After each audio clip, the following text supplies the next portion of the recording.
आज के इस वीडियो चैनल में आप सभी का स्वागत है।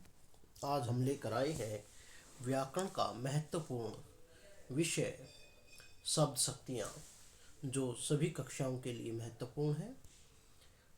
काव्य पढ़ते हुए, गद्य पढ़ते हुए शब्द के अर्थ की गहनता को समझने के लिए शब्द की शक्तियों को जानना आवश्यक है।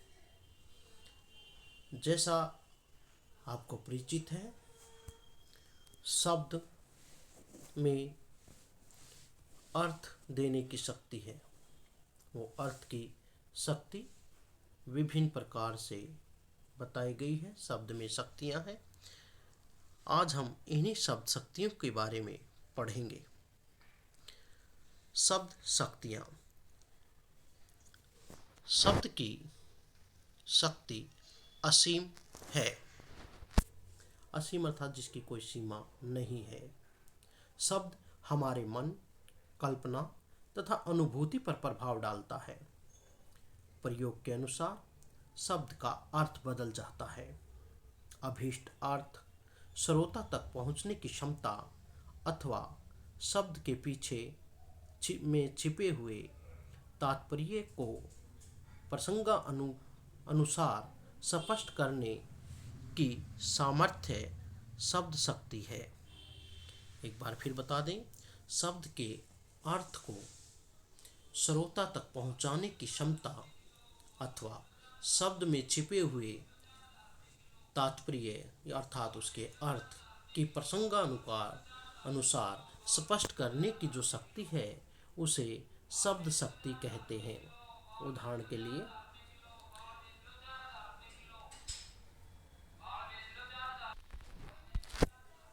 के लिए रमेश की गाय 5 किलो दूध देती है। तथा दूसरा वाक्य देखिए, सुमित्रा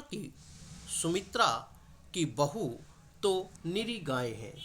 इन दोनों वाक्यों में गाय शब्द का प्रयोग हुआ है, मगर दोनों अर्थों में भिन्न है। एक में पशु का नाम तो दूसरे में भोला भाला या सीधा साधा सरल व्यक्ति है। इस प्रकार वक्ता या लेखक के अभीष्ट का बोध कराने का गुण ही शब्द शक्ति कहलाता है। दोनों वाक्यों में आपने देखा कि किस प्रकार से भिन्न अर्थ है। एक में गाय पशु है तो दूसरे में भोली भाली स्त्री के रूप में उसका प्रयोग किया गया है। इसी अर्थ को समझाने की के गुण को, शक्ति को शब्द शक्ति कहते हैं। शब्द और अर्थ के इस चमत्कारिक स्वरूप को प्रकट करने वाले शब्द की शक्तियाँ 3 प्रकार की होती हैं, या हम कह सकते हैं शब्द शक्तियाँ 3 प्रकार की होती हैं। नंबर 1, अभिधा शब्द शक्ति।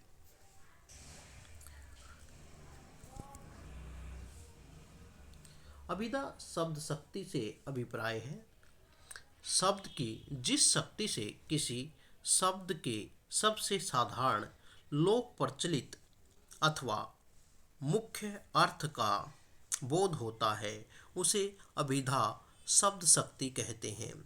शब्द को सुनते ही अथवा पढ़ते ही श्रोता या पाठक उसके सबसे सरल प्रचलित अर्थ को बिना अवरोध के ग्रहण करता है, वह अभिधा शब्द शक्ति कहलाती है।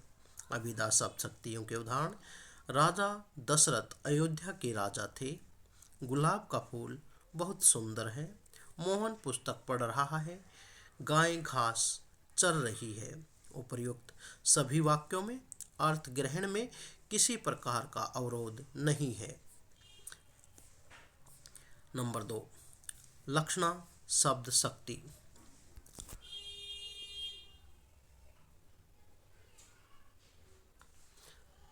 जब किसी शब्द के मुख्यार्थ में बाधा हो, अर्थात साधारण जानने में लोक प्रचलित रूप में उसका अर्थ, अभीष्ट अर्थ का बोध न हो या ज्ञान न हो, तब अन्य अर्थ किसी लक्षण अथवा दीर्घकाल से माने जा रहे रूढ़ अर्थ पर आधारित होता है।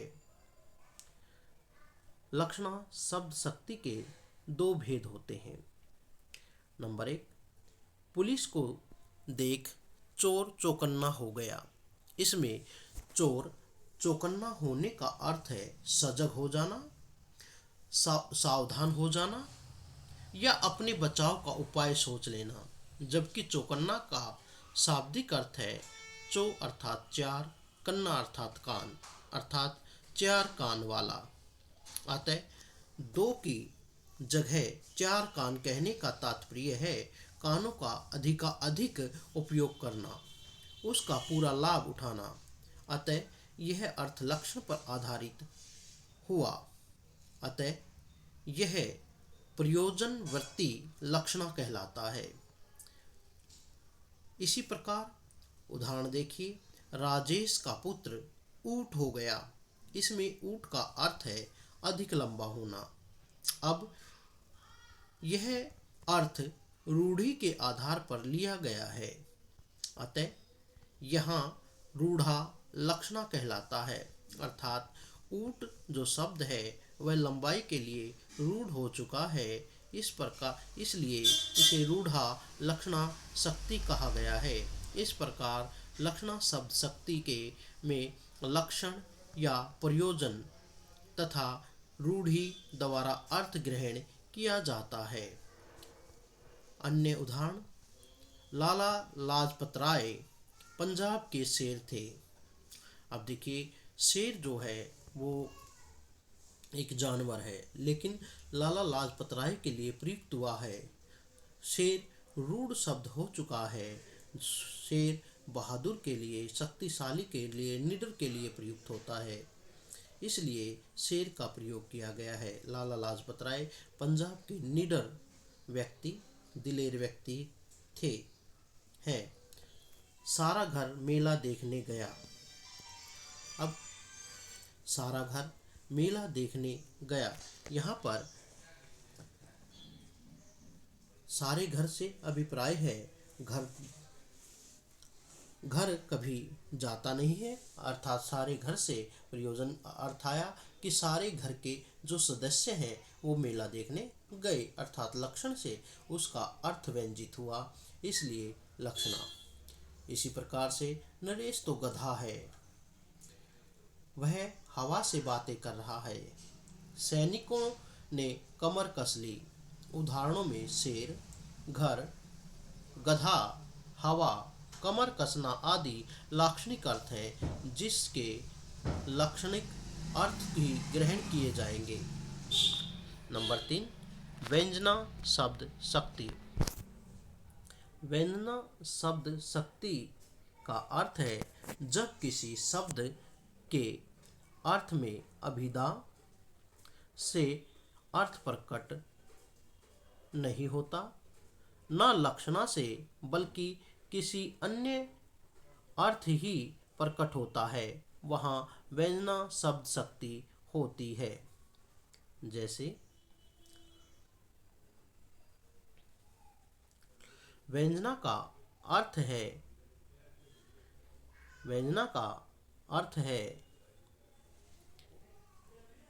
विकसित करना या स्पष्ट करना या रहस्य खोलना आदि। अतः किसी शब्द का छुपा हुआ अन्य अर्थ ज्ञात करना ही व्यंजना शब्द शक्ति कहलाती है।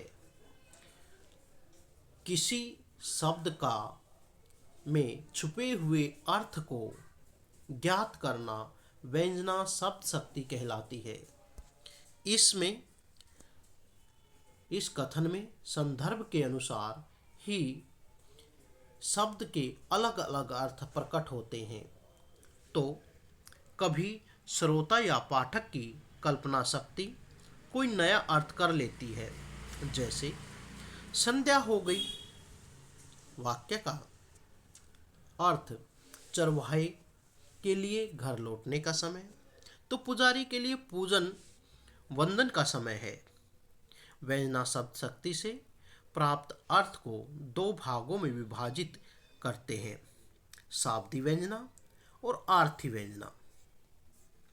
जैसा नाम से पता चलता है, जैसे पहला शाब्दी व्यंजना, जब व्यंजना शब्द पर निर्भर हो, शब्द बदल दें, बदलने से अर्थात तात्पर्य रख देने से अर्थ बदल जाता है, वहाँ व्यंजना होती है, क्योंकि अभिष्ट अर्थ के लिए वही शब्द आवश्यक है, उसके बिना अर्थ अनर्थ हो जाता है। जैसे चिरजीवो जोरी जुरे, चिरजीवो जोरी जुरे, क्यों न सने गंभीर, को घटी ये वृष भानुजा वे हलधर के वीर। यहाँ वृष भानुजा का अर्थ राधा और गाय है, वहीं हलधर के भी दो अर्थ हैं, बलराम और बैल।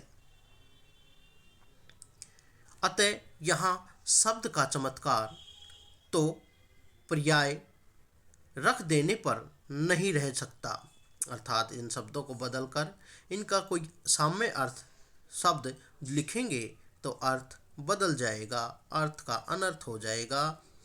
इसके बाद शाब्दी व्यंजना का अन्य उदाहरण देखिए। रहीमन पानी राखिए, बिन पानी सब सून, पानी गए न उबरे, मोती मानुष चून।